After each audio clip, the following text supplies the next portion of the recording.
यी आधुनिक हतियार त नभनौँ होइन। यो पहिले कोला रोपियो, कोला पछि सुपारीहरू रोपियो, सुपारी रोपिसकेपछि बोट नफस्टाएपछि मैले अब के गर्ने भन्दा बाख्रा पालियो।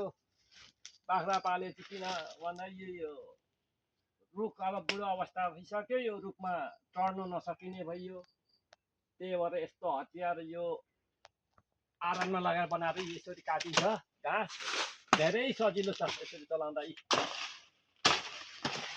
यसरी काटेर यसैले कोला सफा पार्न सकिन्छ र झार्न घाँस झार्न सजिलो। हेर्नुहोस् यसरी काटिन्छ।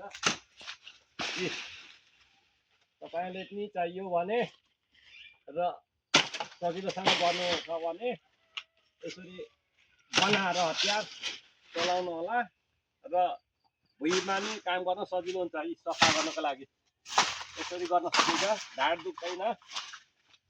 यस्तै हो जिन्दगी भनेको। अब यो एउटा जिन्दगीलाई केही गरेर खाउँ भने सोच्यो भने यसरी दुःख गर्नुपर्छ। अब अल्छी गऱ्यो भने त केही पनि हुँदैन।